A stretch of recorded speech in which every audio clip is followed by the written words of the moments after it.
Welcome back to another episode of Out Loud Geek, where we discuss news and views about pop culture, science fiction, fantasy, food, cooking, the outdoors, and more. It's time, once again, for another depressing dose of dismal Disney. The biggest wave of layoffs, as was announced by Bob Iger in February, is hitting Disney employees this week. Beginning today, April 24th, and going through to Thursday, April 27th, around 4,000 Disney employees will be laid off from the company, as I talked about in a video that I had released on Friday of last week. While the Disney workforce will be reduced by thousands across the company's divisions, which include Disney Entertainment, ESPN, and Disney Parks Experiences and Products, hourly frontline operations roles at parks and resorts will not be affected.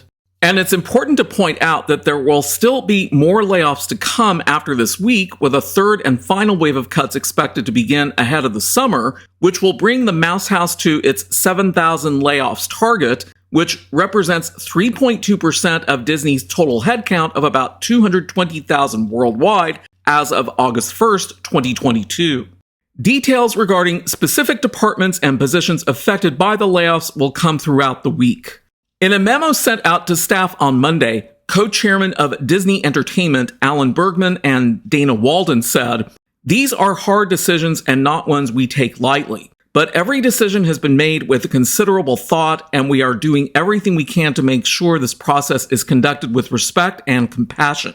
The senior leadership teams have been working diligently to define our future organization, and our biggest priority has been getting this right rather than getting it done fast. We recognize that it has been a period of uncertainty, and thank you all for your understanding and patience." I doubt that those words will actually provide much comfort to those that are being laid off.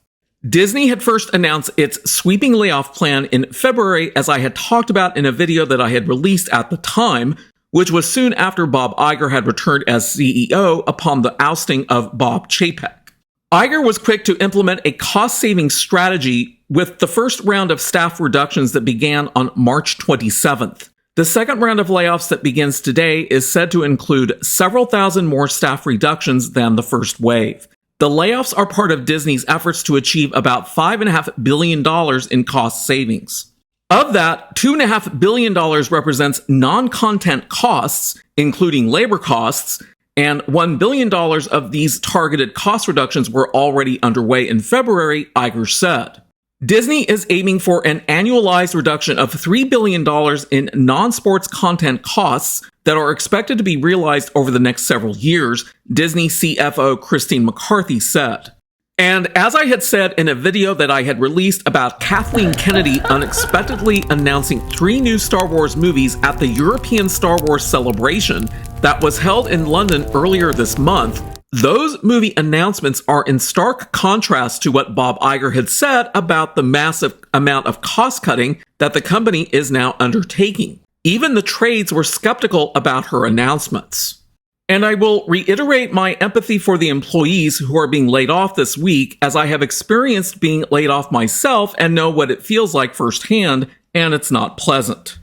All of this is happening in part because Disney stock fell in value by 44.58% in 2022, which was equivalent to a loss of $123 billion in value, and was the worst annual decline for Disney since 1974, when its stock value dropped by 54%.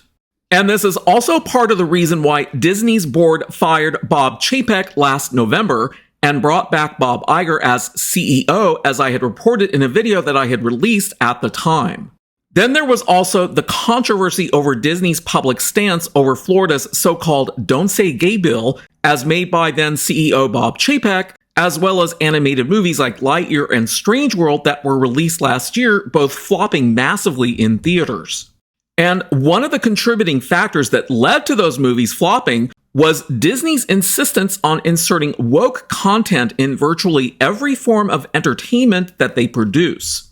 As the saying goes, go woke, go broke. But now, 4,000 people are losing their jobs this week, and many, if not most of them, probably had nothing to do with Disney's poor decision-making that led to this situation.